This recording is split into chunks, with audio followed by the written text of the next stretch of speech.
On an average day, the Mid-Georgia Ambulance Service receives dozens of calls for help and usually responds to the scene within 8 minutes. But October 1st, 1989 was not just an average day.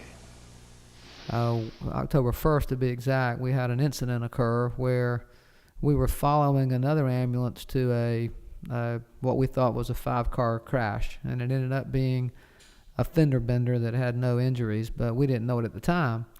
And for weeks it had been raining, power lines were down, lots of things going on within the town, and so we actually were coming across a place on Mercer University Drive that had some running water going across it. We got to that point and hydroplaned off the road, hit a fire hydrant, flipped, the ambulance caught on fire, and we were trapped inside. And a Georgia Power worker coming to work that day, it was a Sunday, they had called him in because of all the power outages and such, saw the whole thing occur, pulled over and literally pulled the windshield back and pulled both my partner and myself to safety before the ambulance was fully engulfed, and we would have never survived had he not done that. And and then he got in his truck and left, and we couldn't find him. Rescue 911 about a month later picked up on the story and came and reenacted it. So you're too young to remember that show.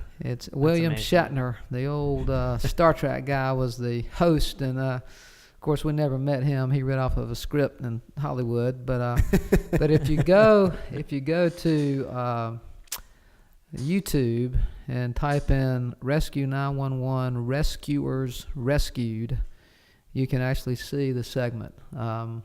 It's about a 8 or 9, 10-minute segment.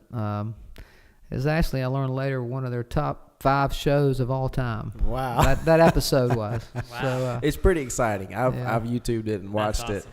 We can put that in the. And so if you're watching this version of the podcast and you see Neil over here, you're going to be hard pressed to recognize him on that video because you looked a little bit different. I was a little larger.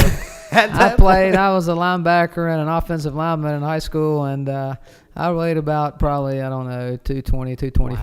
Wow. And he looks very different. I would not have expected and that. TV makes you look bigger anyway, but but I was much younger, that's for sure. You weren't living the code at that point, were you? No, I was not living the code. The code was, coconut cake and Crystal hamburgers at 3 a.m. when we made calls, stuff like that. I thought, how did I survive that? That's just remarkable. He's just an average built person. Obviously not real strong, not strong enough to miraculously pull a 350-pound Tom out of the ambulance.